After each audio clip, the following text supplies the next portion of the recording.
Are ghosts real?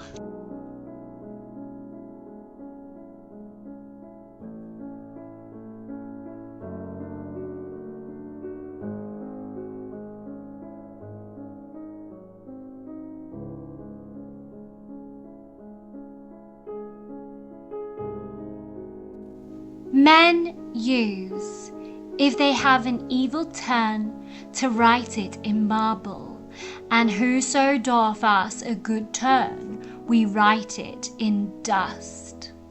Hello and welcome to another episode of Are Ghosts Real with me, Corinne.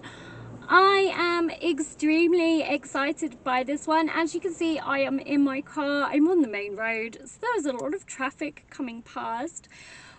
But in front of me is the church just there, and I am in Fotheringhay, which is of course the birthplace and the starting point of Richard III. So welcome to my new series. I am so excited about this series, I cannot tell you. I have got my trinkets on. So I've got my boar, which is Richard III. I've also got my Richard III earrings. So there he is. So don't forget, if you do enjoy this, to please press that like button for me and leave me a comment also if you do enjoy this. If you don't, then, well, thank you very much for watching anyway. But that just helps the algorithm out. If you leave comments, that's great.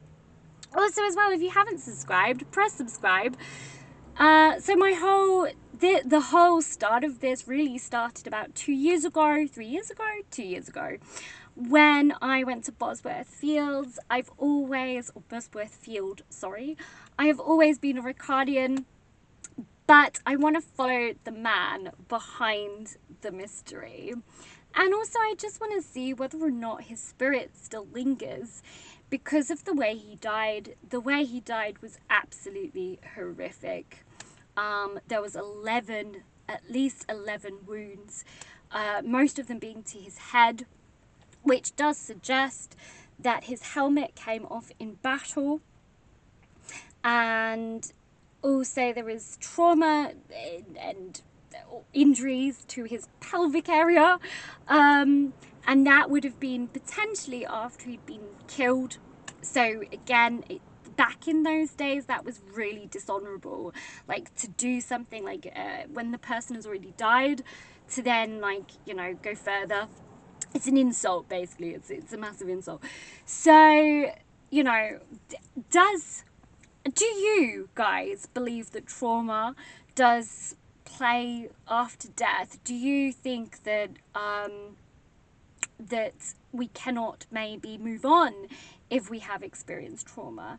I personally do think that trauma does play a part in it, but that's just my own opinion, and I'd like to hear what everyone else says. Obviously, I don't have the facts, so we'll see. That's the whole point of this, is to see if he is here and if I can unravel the mystery behind him.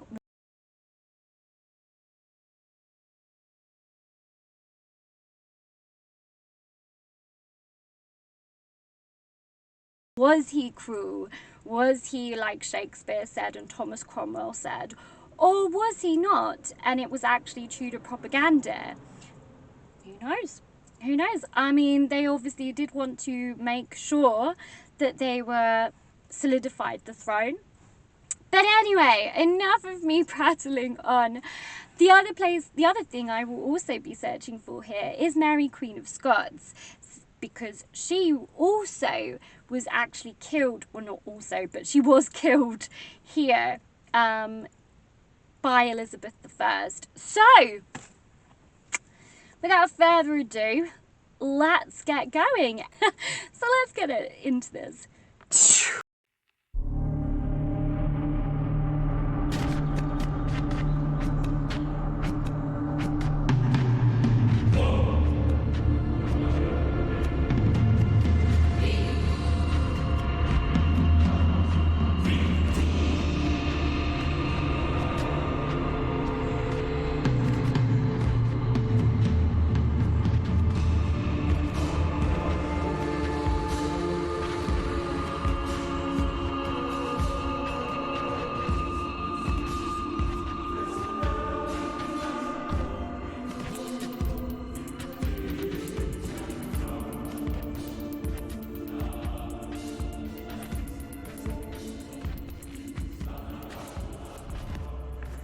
So I am inside, and oh my god, I don't know, I just feel a sense of overwhelming awe. I'm not sure if that's the right word. I don't really know what word to use. I'm just in a bit of a, like, I don't know. I just don't know really. Wow, look at this. They're amazing. So these are all the old paintings from the West Tower, which is about, I think, the Black Death, potentially, and obviously Mary Queen of Scots. Oh, it's the guy in the painting there. He had something to do with it. I don't know. And then of course there's Richard III here and the Richard III Society. Oh wow. Oh, honestly, I cannot tell you. Look at some of these relics here. Look at this. That's amazing. That's a book from 1866, all about the church wardens. Pins from shrouds, cast-lead coffin mounts. Wow. Marbles from the late 18th century at the back there. And a Saxon cross, and some yellow Tupperware from the 16th century and 18th century. And this is all stuff that was found here. Then there's Mary Stuart, part of a sundial, penknife, some 16th century things, 15th century glass window, beads. This is amazing. Some of the stuff that they found here is actually amazing. Part of the original tile flooring there. Wow. And a 15th century vase. Absolutely incredible. I mean, this is absolutely incredible. This is a big church as well. I don't know why, I just feel a bit in awe, to be fair. So 1568, let's go backwards. I mean, so from 1586 to 1587, it was Mary Queen of Scots. And 87, it was Mary Queen of Scots. 87, it was Mary Queen of Scots. And her trial actually took place at Fotheringhay Castle in the 14th, 15th of October in 1586, presided by William Cecil. It was not until the 7th of February that Mary was told her execution would take place the next morning at 8 o'clock in the morning. She refused the service of a chaplain, but offered those of the Protestant Dean of Peterborough. She again refused. The evening before, Mary proceeded to go through all her possessions, dividing them between her servants and foreign relatives. She then drafted a will and wrote letters to her chaplain and to her brother-in-law, Henry III of France. Between 8 and 9 in the morning on the 8th of February 1587, Mary was led then to the Great Hall. She entered the hall dressed in black satin dress, embroidered with black velvet and set with black acorns and trimmed with purple. The executioner, perhaps overcome by the occasion, made a poor job of her beheading. The 3 blows were necessary to sever her neck, and afterwards her small dog was found cowering beneath her skirts. Her crucifix, prayer book, and blood-stained clothes, even the block which had laid her head on, were all burned in the courtyard. Mary's decaying body lay unburied at the castle until July. Oh my God, I didn't know that. When it was removed and carried in procession at night to Peterborough Cathedral. When her son was crowned King James I of England in 1603, he then had his mother's remains transferred to Westminster Abbey, where a tomb was built in the Henry VIII chapel, opposite to and slightly bigger than Queen Elizabeth's. Blimey, I actually didn't know that part, that ending part. That's horrendous. So this is the Tudor royal family, basically. So Henry the Seventh was the one who started it, after obviously Richard III was killed. And then you have Arthur and Catherine, the famous Henry VIII, James of Scotland, Margaret, and then it goes down to obviously Jane Grey, who's a very famous one, who also died and was a 9-day queen. Then you've got James of Scotland, his daughter, Mary Queen of Scots, obviously then died. And then you've got Henry VIII, Mary I, Elizabeth I, and Edward there. So, yeah. But that's what supposedly Fotheringhay, or not supposedly, that's what it looked like back in 1542. And then of course Richard III, 1483 to 85. He was married to Anne Neville, and that's really the reason why I'm here, because he was born here.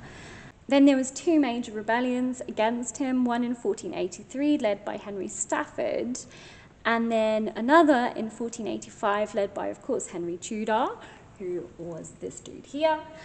And Henry landed in Pembrokeshire with some French troops and marched through Wales, and then met Richard at Bosworth Field. Now, I have been to Bosworth Field, and to be honest, that was very odd. The whole thing was extremely odd. I genuinely felt weird being there. I had a massive headache. I started crying literally down a random road, which was weird. And later I found out that road actually could have been where the actual battle site was, which was also really interesting because I did not know that at the time. But then I lost all of my footage of that, so that was a bit crazy. So this is the York window here. So you've got a beautiful stained glass window. There we go, you can now see it. It's amazing, look at that. And then you've got the boar there. So some say that potentially he could have been baptized in here, but Fotheringhay Castle did actually have its own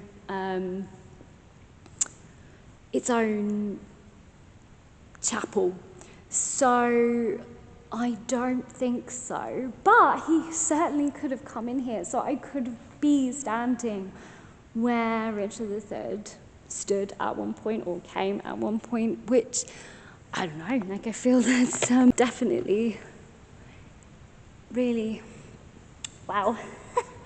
So what I'm just going to do is I'm just going to stand here for a moment, and I'm just going to call out to any spirits that are here.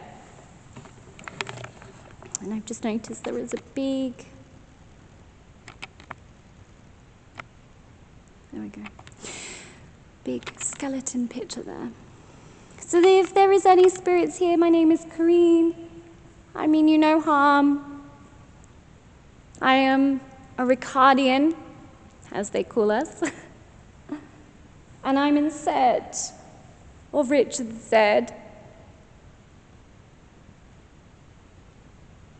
And I just want to know if he is still here, Your Majesty, if you are still here. I just bowed then. I may look a bit odd. Look at these. Or if Queen Mary is here, again, Your Majesty, I mean you no harm or disrespect. I just want to know if you are both here. Or if there's any spirits here, I'm calling out to any spirit really that is here. If you are here, can you make a noise for me? Please.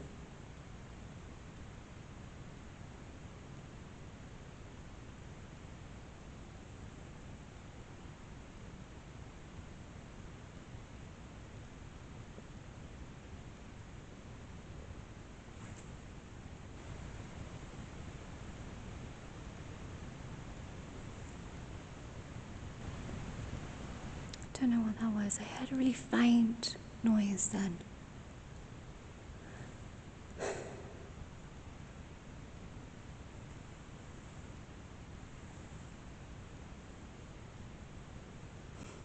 This church is absolutely amazing. It's an incredible church.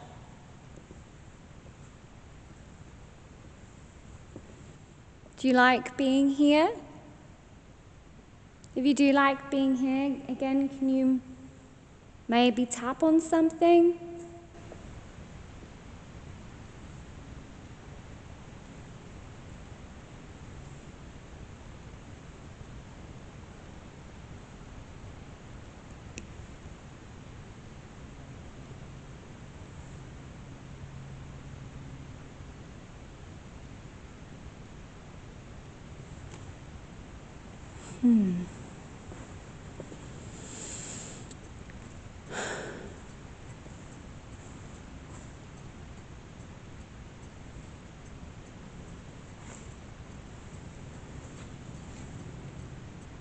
Ah, that's the ticking from inside here. Okay.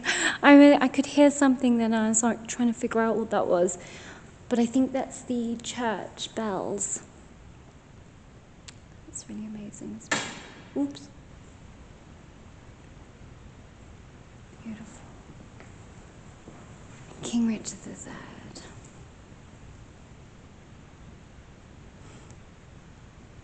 Interestingly, as well, that he may have lost his helmet.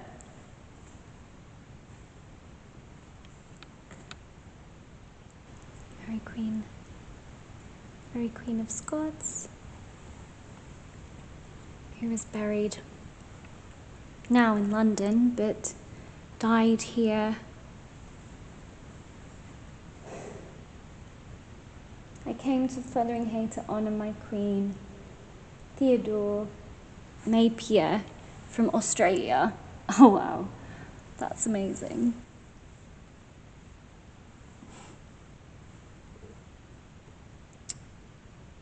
He made 10 visits to the village, and he was from Australia, but he also was Scottish and came. Wow. That's amazing.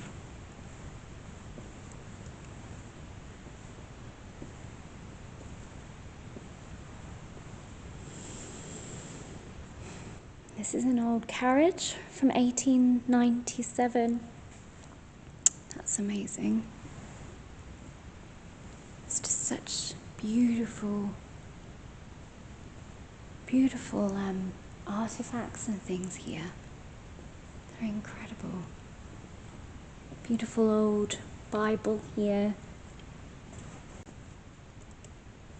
And when the Sabbath was past, Mary Magdalene and Mary, the mother of James and Salome, had bought sweet spices that they might come and anoint him. And very early in the morning, the first day of the week, they came unto the sepulchre at the rising of the sun, and they said among themselves, Who shall roll us away the stone from the door? And when they looked, they saw the stone was already rolled away, for it was very great. This is Edward. And he paid for the pulpit. So he paid for this, which is so amazing. So this was paid for by Richard III's brother, Edward, when he was king. I honestly can't tell you how I'm feeling. I feel a bit emotional, weirdly. But there's my little trinkets. So can you see that I'm wearing Richard III items? If you are here, I've got a badge, also on, with his face. I've got my earrings, obviously, and on my thingy. Maybe we can do a toast. If there is anyone here, I bought some mead. Maybe you like mead. I don't know. I'm going to get my mead out. It's actually festive mead, so it's actually Christmas mead, but who knows? Who cares? So, boom. If there's any spirits here that would like to have a drink with me, I know we are in a place of worship, so this might be a bit weird. And I hope you don't take offense to it. But I bought some mead.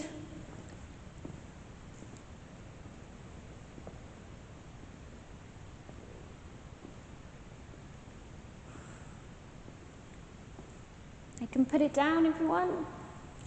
I also bought some goblets as well. I'm tempted. I don't know where to put it down. Put it here. I'll go and get the goblets. I'm just going to turn you guys off for a second. Get my recorder down here as well. And then I've obviously got my goblets. And then I've got the meads. These are nice new goblets. They are not at all historically accurate. But they are really nice anyway. So I've got some mead down here. There is also a little device down there that you can talk into if you are here, and you can say, I don't know, whatever it is you want to say. You can tell me, oh wow, that's from Buckingham Palace in 2002, and that is about the Majesty's exhibition in the village of Fotheringhay in honour of her Golden Jubilee. And then she sent a letter of support and good wishes. That's really nice. I don't know, I feel like this is probably me, but I do feel really emotional. Like, I feel like I want to just burst into tears, but I think that's just because I just feel really kind of like, oh, I'm here, I finally made it, you know? I don't think that's paranormal, I just feel like that's probably a bit more of the whole, you know, the fact I've managed it to be here. So I did also bring another trigger object, which of course is my cloak, which is probably more recognizable for anyone who is here.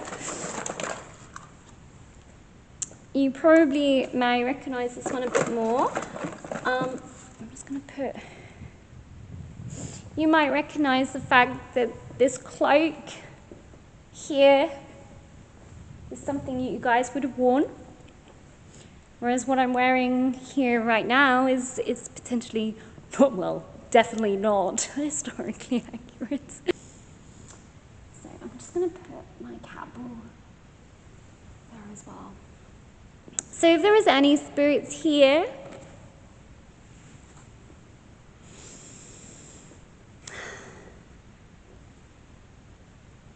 if any kings or queens are here and you can see me,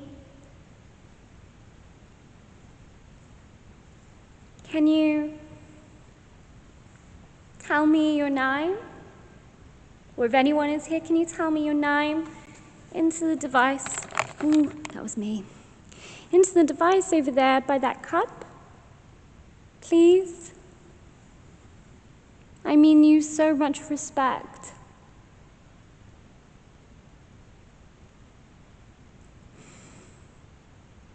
I just want to hear your voice and see if there's anything I can do to maybe try and help.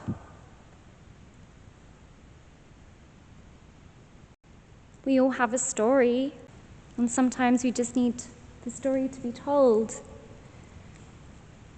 And for Richard III, if you are here and you can hear me,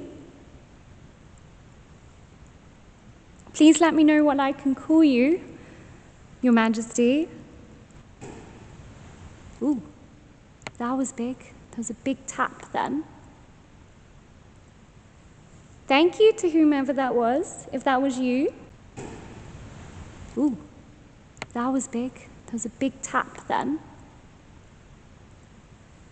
Thank you to whomever that was, if that was you.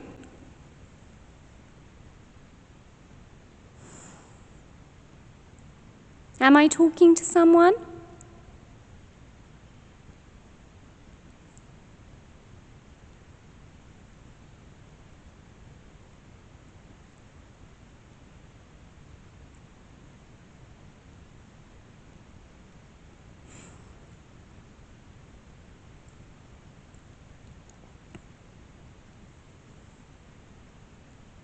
Okay.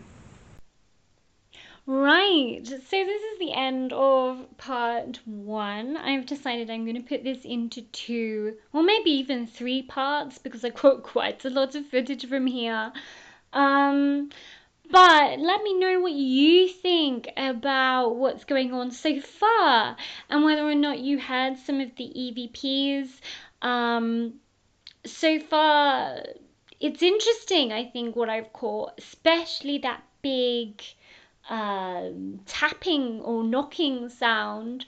To me, that was really interesting because I'd been there for ages, at least 20 to 30 minutes by that point, because I'd done a lot of B-roll footage before this as well.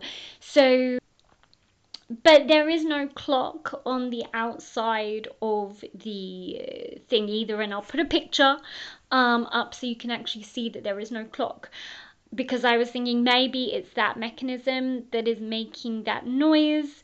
Because I have been in churches before where they do make sort of tapping or really loud knocking sounds when they're like clicking, because it's caught me off guard before.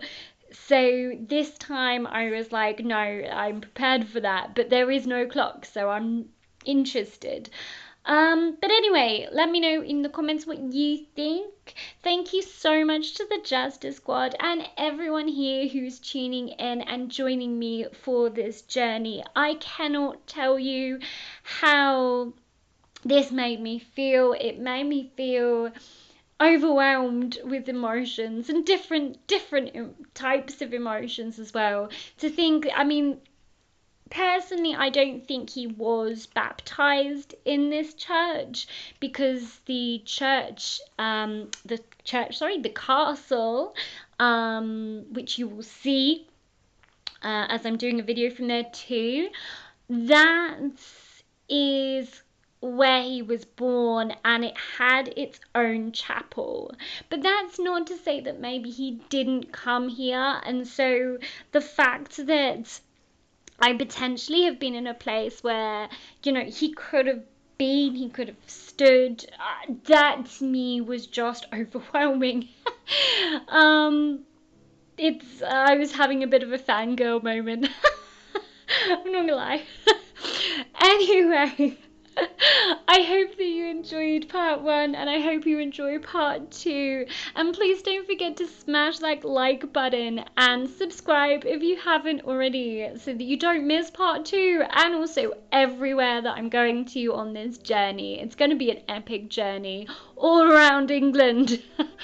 And honestly, I can't wait to go to more places. And hopefully find his ghost, which would be incredible. Anyway, I'm going to stop now. I'm going to stop talking. And hope you all have a fantastic rest of the week. Don't forget to leave me a comment. If you don't know what to put, just put a little ghost emoji, because I do love those. I think they're cute. And I'll see you next time for another episode of Are Ghosts Real? With me, Corinne.